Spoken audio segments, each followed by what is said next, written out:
بسم اللہ الرحمن الرحیم السلام علیکم ورحمۃ اللہ وبرکاتہ۔ اللہم صلی علی محمد وعلی آل محمد کما صلیت علی ابراہیم وعلی آل ابراہیم انک حمید مجید۔ اللہم بارک علی محمد وعلی آل محمد کما بارکت علی ابراہیم وعلی آل ابراہیم انک حمید مجید۔ میرے دوستوں، میرے بزرگوں، ہمارے اللہ نے کہا تم دعائیں مانگو، میں تمہاری دعائیں سنتا ہوں، ان ربی لسمیع الدعا۔ اور ایک جگہ فرمایا ادعونی یستجب لکم، تم مجھ سے دعا مانگو، میں تمہیں عطا کروں گا، تمہاری سنوں گا، تمہیں دوں گا۔ تو میرے دوستوں، میرے بزرگوں، فرمایا دعا ایک بہت بڑا ہتھیار ہے مومن کا۔ اور دعا میرے دوستوں، میرے بزرگوں، اگر کوئی چیز تقدیر کو بدلنے کا ذریعہ کوئی بنتی ہے تو وہ دعا بنتی ہے۔ تو میرے دوستوں، اس لیے فرمایا اللہ تبارک تعالیٰ سے خوب دعائیں کرنے والے بنے، بیٹھے بھی، لیٹے بھی، چلے بھی، پھرے بھی، آدمی کام بھی کر رہا ہے نا، تو آدمی اپنی زبان سے ہمیشہ دعا کرتے رہے۔ دعاؤں کا اثر میرے دوستوں وہ اپنی زندگی میں محسوس کرے گا۔ اس لیے حضرت شیخ الحدیث مولانا زکریا صاحب رحمۃ اللہ علیہ نے فضائل اعمال کے اندر لکھا ہے کہ فرمایا بزرگوں سے دعائیں کی جاتی ہے اور بزرگوں سے دعائیں کراؤ، دعائیں کراؤ۔ اور میرے دوستوں، میرے بزرگوں، حضرت محمد صلی اللہ علیہ وسلم، حضرت عمر رضی اللہ تعالیٰ عنہ عمرے کے لیے تشریف لے جا رہے، آقا علیہ السلام نے حضرت عمر کے ہاتھ پکڑ کر کہا کہ عمر ہمیں دعاؤں میں یاد رکھنا۔ تو حضرت عمر رضی اللہ عنہ فرماتے حضور کی یہ الفاظ سن کر مجھے بہت خوشی ہوئی۔ تو میرے دوستوں، میرے بزرگوں، بتاؤ کتنی بڑی بات ہے، آقا علیہ السلام حضرت عمر سے کہہ رہے ہیں کہ ہمیں دعاؤں میں یاد رکھنا۔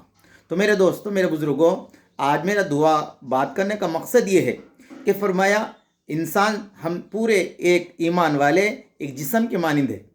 اگر جسم میں کہیں تکلیف ہو جائے تو پورے جسم کو تکلیف ہوتی ہے میرے دوستوں۔ جسم کے ایک عضو میں یا ایک پردے میں تکلیف ہو جائے تو پورے جسم کو تکلیف ہوتی ہے۔ تو میرے دوستوں، میرے بزرگوں، کیوں ہوتی ہے؟ اس لیے کہ ہم نے لا الہ الا اللہ محمد رسول اللہ پڑھا ہے۔ ایک ایمان والا دوسرے ایمان والے کا بھائی ہے۔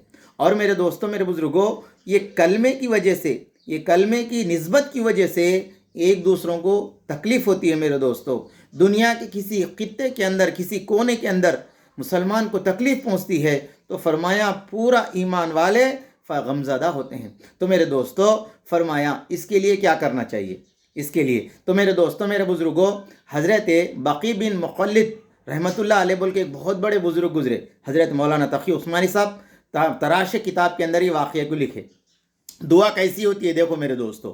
پھر فرمایا بقی بن مخلد رحمۃ اللہ علیہ مستجاب الدعا تھے، وہ زمانے کے لوگ ان کے پاس آتے، دعاؤں کی درخواست کرتے، لوگوں کے لیے وہ دعائیں کیا کرتے تھے۔ تو میرے دوستوں، میرے بزرگوں، حضرت سعید رضی اللہ تعالیٰ عنہ فرماتے کہ میں آقا علیہ السلام کی خدمت میں حاضر ہوا، کہا یا رسول اللہ میں مستجاب الدعا بن جاؤں، میں جو بھی دعائیں مانگوں میری دعائیں قبول ہو جائے، میں کیا کروں؟ آقا علیہ السلام نے ارشاد فرمایا اے سعید حلال کھاؤ، اللہ تبارک تعالیٰ تمہاری دعاؤں کو قبول کریں گا، تو مستجاب دعا بن جائیں گے۔ یہ سب سے بڑی دخل ہے میرے دوستو۔ حلال غذا جب کھائیں گے، آسمان کی طرف ہاتھ گھٹنا اٹھائیں گے اور گرنے سے پہلے اللہ تبارک تعالیٰ ہماری دعاؤں کو قبول کر دیں گا۔ تو میرے دوستو، حضرت بقی بن مخلد رحمۃ اللہ علیہ بیٹھے ہوئے تھے، ایک عورت آئی، آ کے کہنے لگی کہ فرنگی لوگوں نے میرے بیٹے کو قید کر لیا اور اس کو وہاں پر رکھ دیا اپنے پاس قید خانے میں۔ اب اس عورت کہنے لگی میں غریب عورت ہوں، میرا شوہر کا بھی انتقال ہو چکا ہے اور میرا بیٹا ہے وہ میری جان ہے، وہ میری جگر ہے، اس کو قید کر لیا، میں چاہتی ہوں کہ میرا چھوٹا سا گھر بیچ کر میرے بچے کو قید سے میں آزاد کروں۔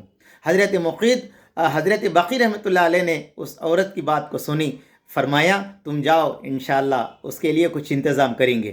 اب میرے دوستوں، میرے بزرگوں، وہ عورت چلی گئی۔ حضرت بقی رحمۃ اللہ علیہ وہیں بڑی سوچتے رہے، مراقبہ کرتے رہے، بہت دیر تک اللہ سے دعائیں مانگتے رہے، بہت دیر تک اس عورت کے لیے، اس بچے کے لیے دعائیں مانگتے رہے۔ جب دعائیں مانگے تو میرے دوستوں، میرے بزرگوں، پھر فرمایا کچھ دن گزرے تھے، وہ عورت ایک اپنے بچے کو لیتے ہوئے حضرت کی خدمت میں آئی، حضرت بقی رحمۃ اللہ علیہ کی۔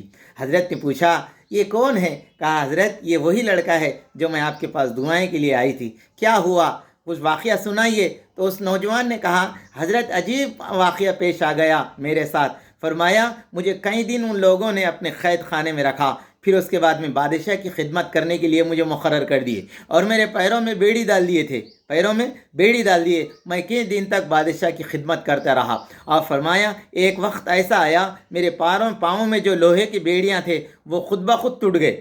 پھر اس کے بعد میں جب وہ بیڑی ٹوٹ گئے تو بہت سارے خادموں نے مجھے برا بھلا کہا، مجھے گالیاں دیا۔ پھر اس کے بعد میں ایک لوہار کو بلائے، پھر بیڑیاں ڈالے، کچھ ہی ایک دو قدم چلے تو پھر ٹوٹ گئے، پھر ایک بار ٹائٹ کر کے ڈالے، پھر جب 2 قدم چلے تو ٹوٹ گئے۔ تو اس کے بعد میں اس بادشاہ نے وہاں کے لوگوں کو بلا کر کہا، راہبوں کو بلا کر کہا یہ کیا ماجرا ہے؟ تو راہبوں نے کہا کیا اس کی خاندان کے اندر کوئی زندہ ہے؟ کہا اس کی ماں ہے۔ فرمایا اسے چھوڑ دو، اس کی ماں کی دعاؤں کا اثر ہے جو اس کے پیروں کے بیڑیوں کو توڑ دے رہی ہے۔ تو میرے دوستو جب اس کو بیڑیاں توڑ گئے تو بادشاہ نے کہا اس کو چھوڑ دو۔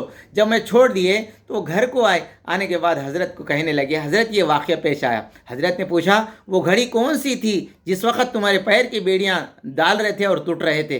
حضرت سے وہ نوجوان کہنے لگا یہ وہی گھڑی تھی جس گھڑی میں حضرت دعا کر رہے تھے۔ تو میرے دوستوں میرے بزرگوں ایسی دعائیں ہوتی ہیں، اس لیے فرمایا اس وقت فلسطین کے مسلمان دعاؤں کے لیے پریشان ہیں۔ دوستوں دعاؤں کے لیے چھوٹے چھوٹے بچے 1400 بچے مر گئے، 1600 عورتیں مر گئی، نوجوان مر گئے۔ آج میرے دوستوں ہم فیس بک، واٹس ایپ، ٹویٹر کے اوپر دیکھ کر ہمارے دل کے اندر افسوس کرتے ہیں، مگر دوستوں آج بتاؤ قنوت نازلہ پڑھنا امام شافعی کے پاس فجر میں پڑھنا واجب ہے، مگر امام ابو حنیفہ کے پاس نہیں ہے۔ بتاؤ کتنے ایسے امام ہیں جو ان لوگوں کے لیے دعائیں کرتے ہیں، کتنے ایسے مصلی ہے جو دعائیں ان کے لیے کرتے ہیں۔ دوستو پیپر دیکھ کے دل بھرنے سے کچھ نہیں ہوتا، پشت ہم تو دعائیں کرنے والے تو بنے، ہماری وہاں تک ان کی غذا بھی نہیں جا سکتی، پانی بھی نہیں جا سکتا۔ اگر ہم ان کی مدد بھی نہیں کر سکتے تو کم سے کم یہ کوشش تو کرو کہ کم سے کم دعا کے ہتھیار سے تو ان کی مدد کرو، ان کی مدد کرو، اللہ سے ان کی مدد کو مانگو۔ اس لیے دوستو خاص کر کے ہمارے بڑے تو یہ کہے کہ فرمایا فجر میں قنوت نازلہ پڑھے، اور فرمایا اگر ہر ساتھی یہ کوشش کر لے سورہ مزمل 3 مرتبہ پڑھ کر ان کے لیے دعائیں مانگنے والے بنے، فجر کی نماز کے بعد 3 مرتبہ سورہ مزمل پڑھ کر دعائیں مانگنے والے بنے۔ میرے دوستو فون دیکھنے کا وقت نہیں ہے، یہ مسجد کے اندر بھی آ کے فون دیکھ لیتے بیٹھ گئے، باتیں کر لیتے بیٹھ گئے، یہ وقت نہیں ہے دوستو۔ اگر تھوڑا بھی وقت ہے آسمان کی طرف ہاتھ اٹھا کے فلسطین کے بھولے بھالے مسلمانوں کے لیے دعائیں مانگنے والے بنے، دعائیں مانگنے والے بنے۔ میرے دوستو پتہ نہیں اس کے اندر بقی رحمۃ اللہ علیہ جیسا کون شخص ہوگا جو فرمایا اتنی دعائیں مانگ رہے ہیں، اس کے اندر کوئی نہ تو کوئی ہوگا۔ اس لیے فرمایا دعائیں مانگنے کا اہتمام کرے، خاص کر کے فلسطین کے مسلمانوں کے لیے دعائیں مانگ۔ میرے دوستو فرمایا جس وقت صلاح الدین ایوبی کو جو ہے نا جو زمانے کی فوج، صلیبی فوج، ان کو مارنے کے لیے بہت بڑا جہاز میں بیٹھ کے آ رہی تھی، بہت بڑی فوج، حضرت مسجد کے اندر بیت المقدس کے اندر تشریف لے گئے۔ جانے کے بعد ساری رات میرے دوستو دعاؤں کے اندر، نماز کے اندر وقت گزار دیے، پوری وقت نماز کے اندر، دعاؤں کے اندر صلاح الدین ایوبی نے گزارا۔ جب فجر کی نماز پڑھنے کے بعد، اشراق پڑھنے کے بعد باہر نکلے تو فرمایا ایک رو پوش بزرگ سفید چہرے والے ملے، حضرت ہاتھ پکڑ کے کہنے لگے حضرت اس وقت دعائیں فرمائیے، صلیبیوں کی بہت بڑی فوج ہمارے سے لڑنے کے لیے آ رہی ہے اور ہمیں اللہ کی مدد ہمیں مل جائے۔ تو میرے دوستو اس بزرگ نے صلاح الدین ایوبی کے چہرے کو دیکھ کر کہا تیرے رات کا رونے نے، تیرے رات کے آنسوں نے ان کی جہاز کو ڈبا دیا ہے۔ تو میرے دوستو 2 دن کے بعد پتہ چلا جس جہاز سے وہ پانی کے جہاز سے آ رہے تھے وہ پانی کے اندر ڈوب گیا، صلاح الدین ایوبی کو فتح ہو گئی۔ تو میرے دوستو لوگ ایسے تھے رات کے اندر اٹھ کے اللہ کے سامنے قوم کے لیے، ملت کے لیے۔ آخری بات کہے کے بات ختم کر دیتا ہوں میرے دوستوں میرے بزرگوں، ہم آنکھ اور ہاتھ بن جائے۔ آنکھ روتی ہے، ہاتھ جب دکھتا ہے تو میرے دوستوں آنکھ روتی ہے، آنکھ روتی ہے تو ہاتھ اس کو صاف کرتا ہے۔ ہم ایک مسلمان دوسرے مسلمان کے لیے ایسے بن جائیں، ہر ایک کا درد اپنا درد سمجھنے والے بنیں، ہر ایک کے غم کو اپنا غم سمجھنے والے بنیں گے، انشاءاللہ ان کے لیے دعائیں تو کرنے والے بنیں۔ اللہ کرے کہ میرے کو، آپ کو، ہم سب کو جو ہے دوستو اللہ مصیبتوں سے بچائے۔ اگر مصیبتیں آ گئی تو اللہ تبارک تعالیٰ راحت نصیب فرمائے۔